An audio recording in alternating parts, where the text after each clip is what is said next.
Howdy folks, hope you're all having a good one, and welcome back to Elite Dangerous with the mighty Jingles. And today we're going to go and take a look at another of one of the more impressive sights that the galaxy has to offer. And again, I first saw this in company with Danish YouTuber Down to Earth Astronomy, who took me on a guided tour of some of the galaxy sightseeing spots, and this is one of them, or it will be once we get there. We're heading to the star Beetlejuice. It's only 700 light years from Earth, which is nothing on a galactic scale. Any second now. Oh, there it is. That was quick. Now, when you first arrive in this system, you could be forgiven for not realizing how impressive that star actually is. At first glance, there doesn't really appear to be anything impressive about it. It looks exactly the same as every other star looks. Certainly every other star that's this colour when you first arrive in the system. But appearances can be very, very deceptive. There are a number of remarkable things about this star. The first of which is its size. What you're talking about, Jingles? It doesn't look any different to any other star looks when you first arrive in the system. Well, it does, but it's all a question of perspective. Let's take a look at the system map. As you can see, it's a relatively sparsely populated system. Let's take a look at the Sun's data. There we go. Beetlejuice, a red supergiant. Its mass is slightly more than a fifth of the Sun's mass, but it's 640 times the size. This is one of the largest stars in the entire galaxy that's visible to the naked eye from Earth. If this was in our solar system, this planet right here, that would be Jupiter. Is this all starting to come into perspective for you now? That means that Mercury, Venus, Earth, Mars, and all of the asteroid belt would be inside the surface of that star. That's how big it is. Let's go and take a closer look. Let's go and fly to as far away from that star as Jupiter is from our Sun, and see how it looks from there. And while we're on the way to this unexplored planet, something else quite amusing is going to start happening. There it is. We are now scooping fuel from a star that's more than 2,500 light seconds away. We're scooping fuel from a star that's as far away from us as the Sun is from Jupiter.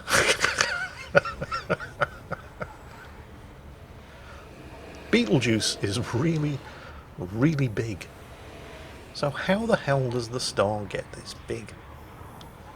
Well, red supergiants like Beetlejuice develop from main sequence stars that have low mass. If a star has higher mass, it's never going to cool down sufficiently to become a red supergiant. This kind of main sequence star exhausts all of its available hydrogen through fusion after a period of anything between only 5 to 20 million years. They then start to burn a shell of hydrogen around the now mostly helium core, and this causes them to expand and cool down as they expand into supergiants. They also get a lot brighter, not because they're any hotter, they're not, they're actually a lot cooler, but because they're now so incredibly big. So that's the current stage in its evolution that Beetlejuice is at. The thing is, all red supergiants will exhaust the helium in their cores within a relatively short period of time. On astronomical scales, we're talking just 1 or 2 million years. At that point, they're going to start to burn carbon. That's going to continue with fusion of heavier elements until a core of iron builds up, which will inevitably collapse to produce a supernova. It's estimated that there's around about 100,000 years to go, the blink of an eye in galactic scales, before this happens to Beetlejuice. Beetlejuice is only 700 light years away from Earth. Anyway, we've arrived. So here we are, in orbit around the first planet in the Beetlejuice system. Remember, this planet is about the same distance from Beetlejuice's core as Jupiter is from the Sun. Holy shit. That's a really big star. 640 times the size of the Sun, and only 25% of the Sun's mass. Size, however, as I'm sure a lot of us have heard from many women in our lives, isn't everything. Had to get that one in there. I'm sure somebody's going to in the comments. Thought I'd beat you to it. And while size is the first thing that everybody notices about Beetlejuice, because how could you not, it's not the only remarkable thing about this amazing star. It's also incredibly young. It's only 10 million years old. To put that into perspective for you, Earth is 4.5 billion years old. And obviously Earth isn't as old as the Sun, because the Sun came first, although not by that much. The Sun is 4.6 billion years old. To put this further into context, 10 million years ago on Earth, when Beetlejuice was forming, was a period that was known as, I'm not entirely sure how you pronounce it, it's either Miocene or the Miocene period. And in the early Miocene period, 20 million years ago, 10 million years before Beetlejuice existed, apes evolved. So our ancestors are 10 million years older than this star. Ducks, bats, otters, owls, penguins, hell, even grass is older than Beetlejuice. And that's not the only weird thing about it. It's also a runaway star. It was born in the Orion constellation, but it's escaped from the Orion constellation, and it's been observed moving through the interstellar medium at a speed of 30 kilometers per second, producing a bow shock wave that's over 4 light years across. Since Betelgeuse is usually, but not always, the 10th brightest star in the night sky, it's not surprising that it was noticed by ancient astronomers. The Egyptian astronomer Ptolemy noted that it had a sort of ruddy red colour. However, 300 years before Ptolemy made his observations of Betelgeuse, it was noted, at around about the time of the birth of Christ by Chinese astronomers, that Betelgeuse was yellow in colour, which would suggest that earlier on during its development, the star went through a yellow supergiant phase, which is kind of like a red supergiant phase, only not nearly as big. Do you want all of this put into further perspective? I'm a big fan of perspective. It lets you see things as they really are. So let's head to the solar system. About to arrive, and there we go. There's old Mother Sol from a distance of around about 6 to 7 light seconds.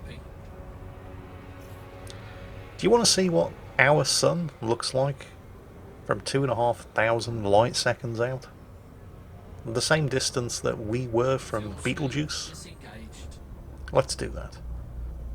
But we're going to need a point of reference just to make it more real. So, what in the solar system is around about 2,500 light seconds away from the centre of the sun? Well, conveniently enough, a number of things. And they're all in and around the orbit of Jupiter. Let's take a quick look. There it is. Yep, about 2,500 light seconds. Remember, anything closer than that, up to and including the asteroid belt, if this was in the Betelgeuse system, would be inside the surface of the star. Actually, let's not go to Jupiter. Jupiter's kind of boring.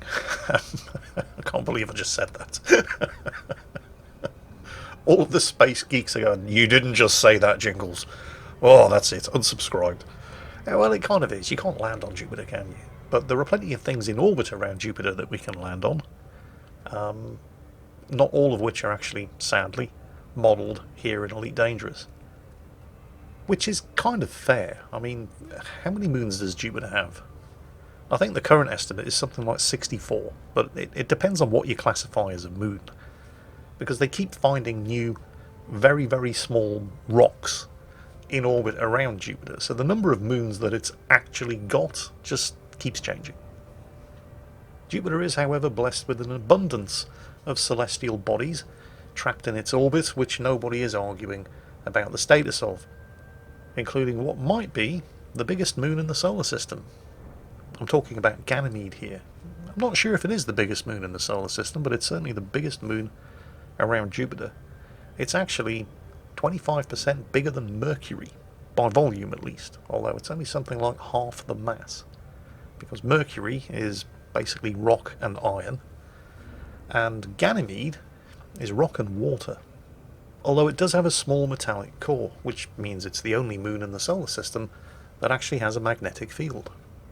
And when I say rock and water with a metallic iron-rich core, I mean a lot of water. I mean, nobody knows for sure, but it's estimated that the amount of water in Ganymede's internal ocean, because there's no water on the surface, it's enclosed in a rocky shell, but it's been estimated that there is more water under Ganymede than contained in all of Earth's oceans combined. And that's not all. Ganymede also has an atmosphere. Don't get excited, it's a very, very thin atmosphere, but it's a very thin oxygen atmosphere with a surface pressure of, I think, around about 1 microbar. I'm hoping that when the Odyssey expansion for Elite comes out next year, also known as Space Legs, because we're going to be able to get out of our ships and explore the surface of planets that have thin atmospheres, that Ganymede is going to be one of those planets, because I can't wait to take a look. You can kind of understand why scientists get so excited about Ganymede though, can't you? With all that liquid water and the presence of a thin oxygen atmosphere. There could be life under the surface of this, well, technically moon I suppose, but it's bigger than at least one of the planets in the solar system. But anyway, we're not here to talk about Ganymede, although I could talk about Ganymede for hours. It's a fascinating place. We're here to put Beetlejuice into perspective for you. And we've more or less arrived at the right spot, because we are now about the same distance from our sun as we were from Beetlejuice when we were there earlier. But we're going to need a good view, so let me just arrange that for you. There we go, there's Ganymede below us. Where's the sun? That's the sun out there. What do you mean, which one of those stars? The bright one. What do you mean, which bright one? Yeah, I know. Exactly. Beetlejuice. At the same distance. The sun. At the same distance. Want to see it again? Beetlejuice. At 2,500 light seconds. The sun. At 2,500 light seconds. Oh, okay, it's this one. 640 times the size of the sun. Only 25% of the mass, and it's only 10 million years old. It really kind of puts things into perspective for you, doesn't it? In fact, as the late and great Douglas Adams was once very famously quoted as saying, space is big. You just won't believe how vastly, hugely, mind-bogglingly big it is. I mean, you may think it's a long way down the road to the chemists, but that's just peanuts to space. If you do play Elite and you haven't yet made the journey to see this absolutely mind-bogglingly massive star, you do owe it to yourself to do it. It's only 700 light years from Earth. That's peanuts in galactic terms. But that's it for today. I hope you've enjoyed it. I hope you've learned something from it. And as always, take care, stay safe, and I'll catch you next time.